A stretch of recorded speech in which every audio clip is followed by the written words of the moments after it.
बघा मंडळी, काय मस्त मऊ लुसलुशीत अशा टमकन फुगलेल्या पोळ्या तयार आहेत आणि त्याही पुरण न वाटता झटपट अशा तयार होतात। त्याच्यासोबत गावरान पद्धतीने केलेली कटाची आमटी आणि ती चवीला अतिशय भन्नाट लागते। पोळ्यांची आणि आमटीची रेसिपी संगीता सोमी किचन वरती तुम्ही पाहू शकता, ती अपलोड केलेली आहे। आता इथे मी एका कुकर मध्ये घरातील एका वाटीने 2 वाटी चणा डाळ साफ करून घेतलेली, 3 पाण्यातून स्वच्छ ती धुवून घेतली आणि नंतर त्यामध्ये पाणी घालून त्यामध्ये 1 चमचा तेल, 1 चमचा हळद घालून मीडियम गॅसवरती 4 शिट्ट्या काढून घेतलेल्या आहेत आणि डाळ छान शिजवून घेतलेली। आता आपली डाळ ती परफेक्ट शिजलेली आहे, तर बघू शकता। आता यामध्ये मी गरम केलेलं पाणी घालून घेतलेले आणि त्यानंतर चाळणीवरती ही डाळ आहे ती येळून घेतलेली आहे। एक 5 मिनिटं ही डाळ आहे ती चाळणीवरती निथळल्यानंतर त्यातील थोडीशी डाळ आमटीसाठी बाजूला ठेवलेली आहे, बाकीची डाळ एका कढाईमध्ये घालून घेतलेली आहे। गॅस मीडियम ते स्लो वरती ठेवायचा आहे। सुरुवातीला इथे डाळ थोडीशी परतून घेतल्यानंतर त्यामध्ये 1 वाटी गूळ घालून घेतलेला आहे, अर्धा चमचा वेलची पावडर, अर्धा चमचा सुंठ पावडर घालून घेतलेली आहे आणि एक 5 ते 7 मिनिटांमध्ये गूळ आपला वितळला जातो आणि मग पुरण आहे ते ड्राय व्हायला सुरुवात होते।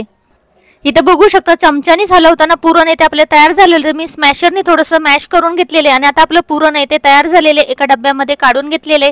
इथे छानपैकी आमटीला उकळी आलेली आहे आणि मस्त असा कट दिसतोय।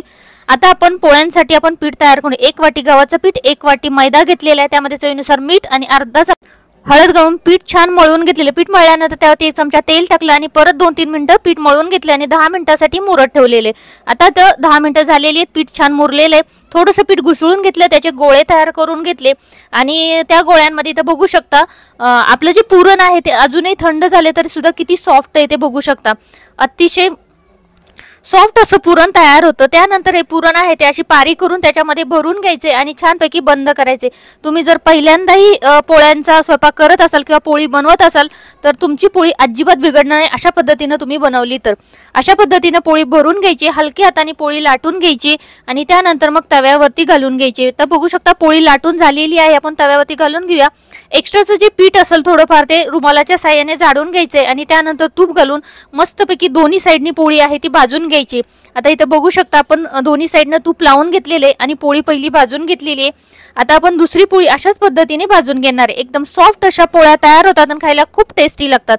आता दुसरी पोळी मी अशाच पद्धतीने लाटून घेतलेली। पोळी लाटताना फक्त थोडीशी हलक्या हाताने लाटून घ्यायची, एक्स्ट्राचं पीठ आहे ते काढून घ्यायचं, त्याच्यावरती तूप सोडून घ्यायचं। तर बघू शकता कशी टमकन अशी आपली पोळी फुगलेली, मस्त फुगती आणि थंड झाल्यानंतर अतिशय सॉफ्ट अशा राहतात ह्या पोळ्या। त्यामुळे अशा पद्धतीने नक्की बनवून बघा, झटपट बनतात, जास्त वेळही लागत नाही। अशा पद्धतीने मी सगळ्या पोळ्या तयार करून घेतलेल्या। आता आपण प्रसादाचं ताट करूया। तर बघू शकता थंड झालेली पोळी पण किती सॉफ्ट येते। रेसिपी कशी वाटली नक्की सांगा आणि आवडल्यास चॅनलला सबस्क्राइब करायला मात्र विसरू नका।